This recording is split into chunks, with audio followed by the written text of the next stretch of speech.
Cordial saludo, mi nombre es Eliana Velázquez Restrepo. El día de hoy me encuentro con la señorita psicóloga Sara. Hola Elena, mucho gusto. Mi nombre es Sara Quintero, soy psicóloga de profesión. El día de hoy vamos a desarrollar una entrevista. Te presento el consentimiento informado para que lo leas, a ver si autorizas esta entrevista.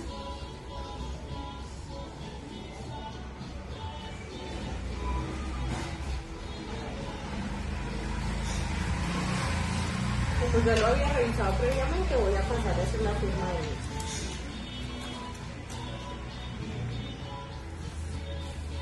Listo, procedemos a dar inicio a la entrevista. Primera pregunta. Agradezco me pueda contar cuál es su perfil y cuál es su mayor logro como psicólogo. Pues que te dijera Juliana, mi perfil como psicóloga es un perfil que va más del área de lo social y lo comunitario.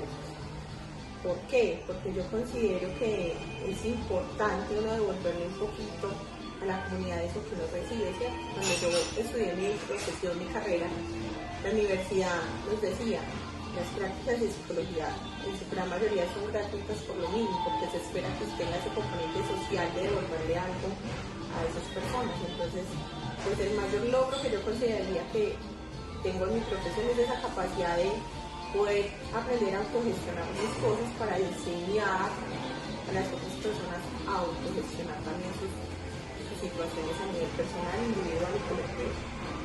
Listo. En el rol que desempeña actualmente, ¿qué líneas de trabajo desde lo disciplinar aborda y en qué campo?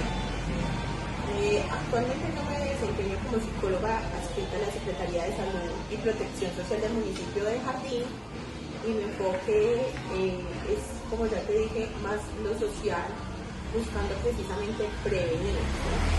Más que llegar a hacer una acción donde ya está la situación como se hace como en el componente clínico, ¿cierto? Que uno va a intervenir sobre los síntomas que ya tiene como una persona.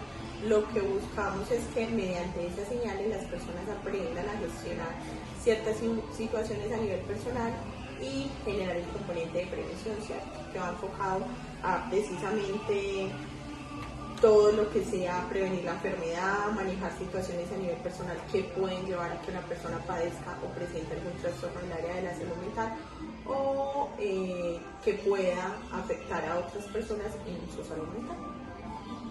Desde su rol, ¿cómo comprende la acción psicosocial? Desde mi rol como psicóloga,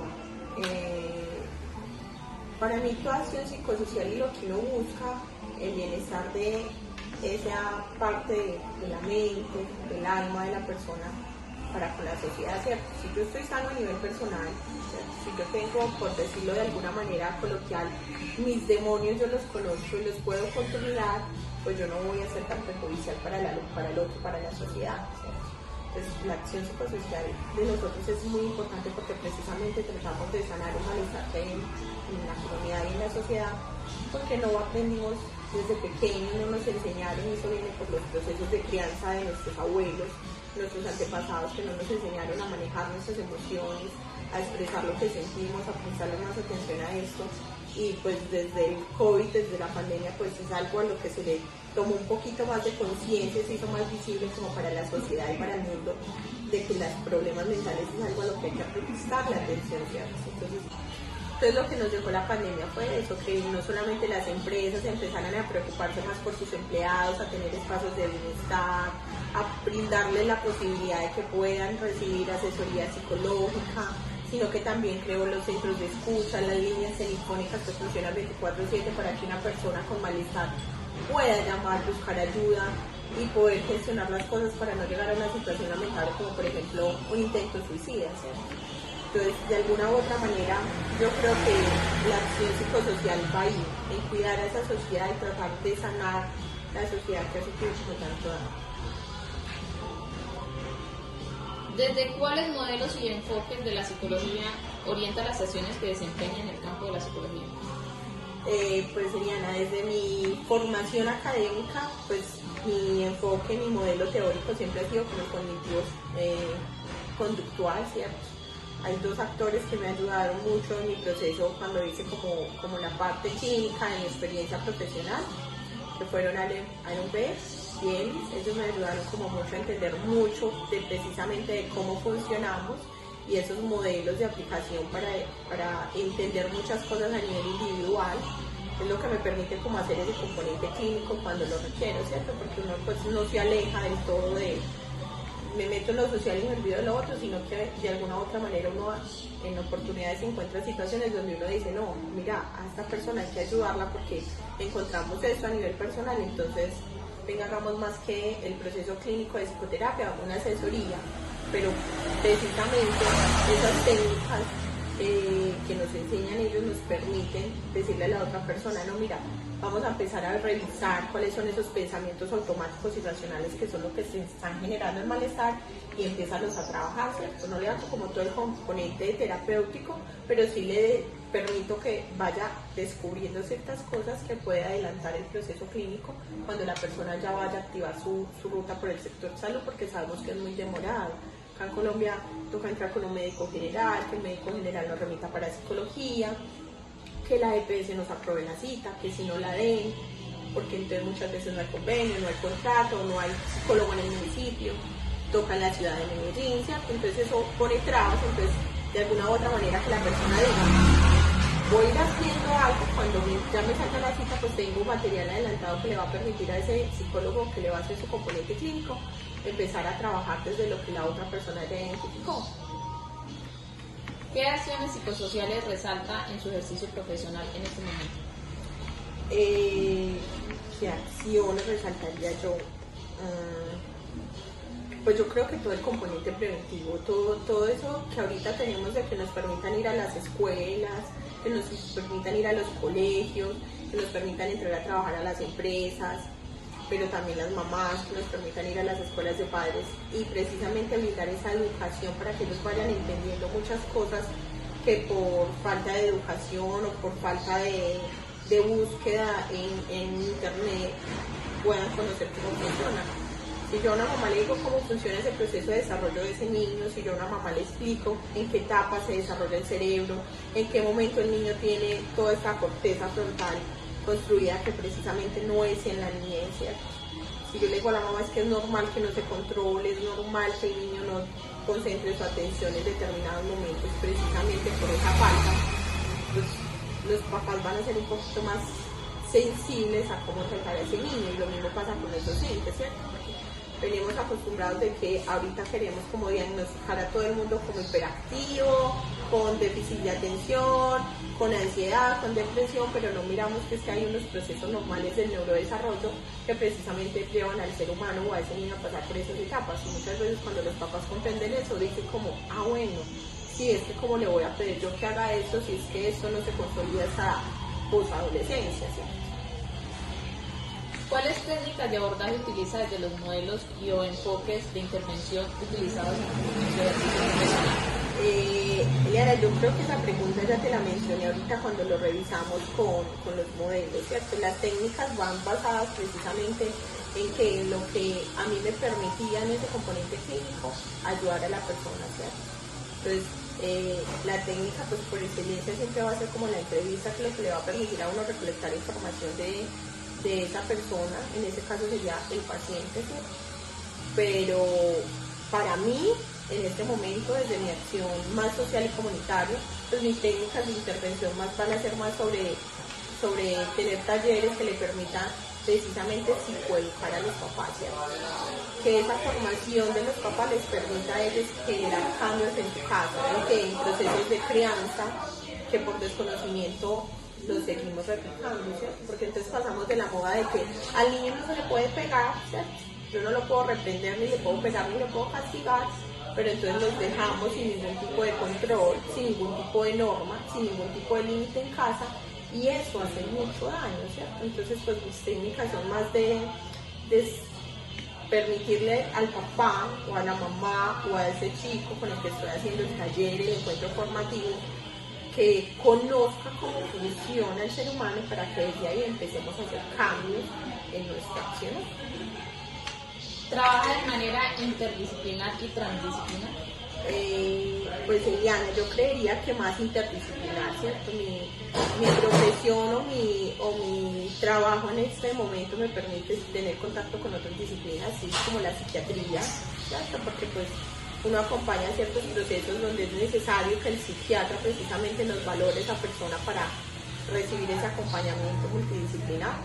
Pero también hemos trabajado con terapistas del lenguaje, ¿cierto? Con audiólogas, terapia ocupacional, para que nos ayuden a nosotros a generar estrategias en casa para trabajar con esos niños que efectivamente tienen, por ejemplo, un diagnóstico por déficit de atención o un diagnóstico por ser oposicionista desafiante, ¿cierto? Que eso tiene muchas repercusiones, porque entonces en la escuela no saben qué hacer con el niño, mamá tampoco, y pues en las instituciones educativas de los pueblos no contamos con profesionales y orientadores que estén ahí para encargarse de esa particularidad de cada uno de estos chicos. Entonces es más como desde ese lado que trabajo de manera interdisciplinar. ¿Ha participado en procesos de investigación? ¿Me podría contar cómo fue la experiencia? Pues Juliana, yo casi no me interesé como por la investigación, ¿cierto? Yo sé que la universidad, yo sé que la Universidad de Antioquia le hace mucha fuerza a todo el componente investigativo y tengo dos compañeros muy fuertes en esa disciplina, más enfocados a la psicología desde la investigación, pero yo no. Yo hice más como el proceso del trabajo de grado, ¿cierto? Que sí lo hice como de metodología cuantitativa y cualitativa, ¿cierto?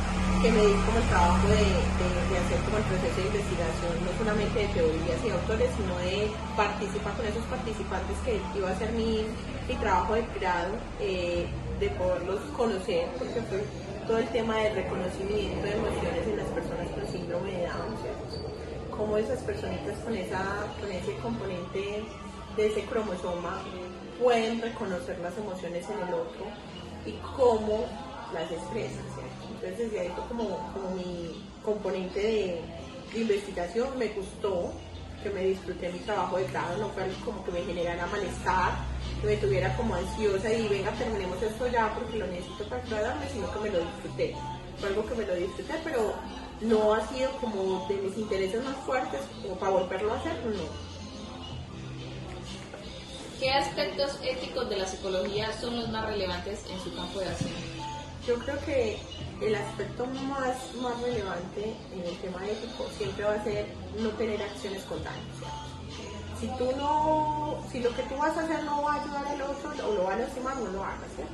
Para mí va a ser el punto focal es ese, porque tenemos muchos profesionales en algunas disciplinas y también en la psicología que en medio de su afán por conseguir dinero, por tener un crecimiento a nivel económico fuerte, no miran que eso que yo le estoy diciendo al otro lo puede dañar, ¿cierto?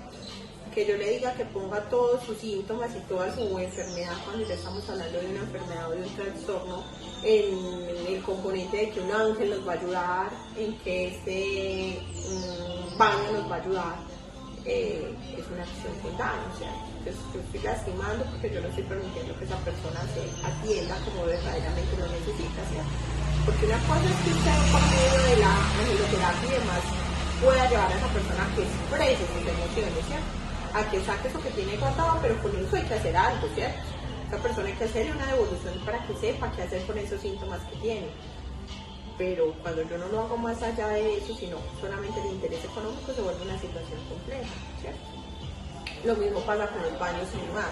Por mi profesión, yo tengo un médico ancestral en el resguardo indígena de Carmatarrúa, porque nosotros contamos con resguardo indígena, y con ese médico nosotros tenemos acciones que llevan a utilizar la medicina tradicional para sanar a una persona, ¿cierto? Pero entonces la persona no está sola, no es de ven hasta el baño, tómate esto y ya, sino que va de la mano. El médico casi siempre trabaja conmigo, entonces hacemos todo el ritual de sanación que por su creencia es demasiado simbólico y ayuda mucho precisamente a esos procesos de sanación, pero está el componente mío como psicóloga para ayudarle en determinado momento a afrontar eso que efectivamente fue lo que salió después de su año, que es lo que le está generando el malestar, el dolor y demás. Pues por eso es importante que nosotros siempre pensemos, para mí el pilar más importante es acciones sin daño. ¿Qué recomendaría a futuros profesionales de la psicología desde este campo? Desde el campo de acción mío, yo que sugeriría que nos toca salirnos un poquito de como esa enseñanza académica de todas las palabras y la terminología y de todo lo académico como nos lo enseñaron en la carrera, porque cuando uno va y trabaja con la comunidad y cuando uno se da cuenta que el campesino no nos va a entender esa palabra, entonces uno tiene que llegar y volver a reestudiar muchas cosas de la carrera y decir, bueno, ¿cómo le digo para que él entienda que lo que está teniendo son pensamientos irracionales, que los tiene que trabajar cuando él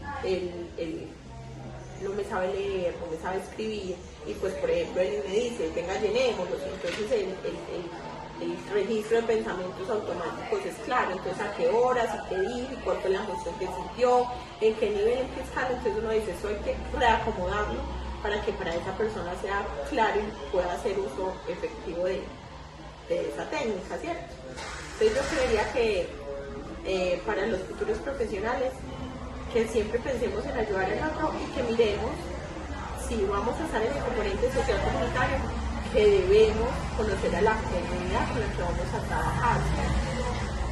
Que no es que vamos a ir a repartir lo mismo 5 y 6 veces como lo saqué de internet o como lo leí en el libro, porque no todos los padres tienen la misma formación, no todos los estudiantes aprenden al mismo ritmo, ¿cierto? Entonces, como mirar las particularidades de esa comunidad a la que vamos a ver cómo intervenimos.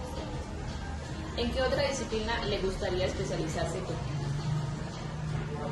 Liliana, yo por ahora no tengo ninguna especialización, pero sí lo pensé. ¿Por qué no la tengo? Porque para mi trabajo y para lo que quiero hacer en mi municipio, porque pues todavía no quiero migrar a la ciudad, pues con lo que recibí de formación en mi carrera me sirvió, y pues con los diplomados y cursos que he hecho me ha permitido como profundizar ciertas accionarios y ciertas situaciones de mi trabajo actual. Pero sí, siempre me llamó la atención como el aspecto forense en un primer momento, como mirar y poder tener ese acompañamiento de esas personas con esos pensamientos y con esos actuales tan fuera de la norma, pero más como por interés personal, ¿sí? Y la otra que creo que sí sería la que haría a largo plazo sería en terapia de pareja y sexología, porque pues yo considero que necesitamos más hogares sanos, ¿cierto? Más familias que puedan comunicarse de manera asertiva, y con eso quitamos el daño que se le pueden hacer a esos niños por el que el papá y la mamá simplemente no saben cómo comunicarse entre ellos, o porque cuando tomaron la decisión de irse a vivir juntos no miraron que es una elección de vida, ¿cierto? Es una elección de vida, tú eliges tu pareja, tú no te eligas, ¿cierto? Tú eliges tu pareja, y muchas veces nos dejamos deslumbrar por cualquier situación y no vemos el humano que hay ahí, ¿cierto?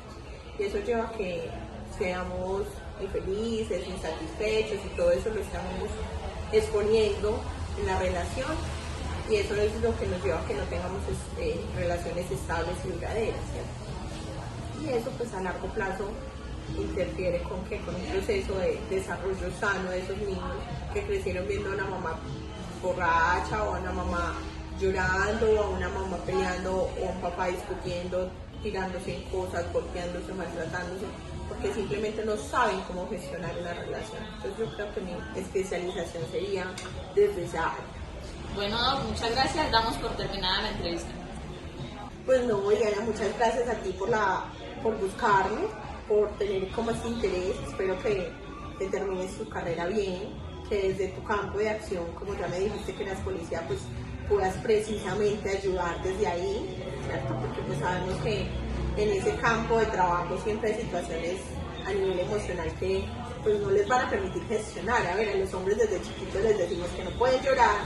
Ahora imagínense a un policía triste, aburrido porque le tocó disparar su arma de dotación, porque vio a un niño herido, o muchas situaciones, y guarde porque es que usted no está para que llore, ¿cierto? Entonces yo creería que desde ahí podría hacer mucho bien para que la salud mental de nuestros policías mejore. Muchísimas gracias. Muchas gracias.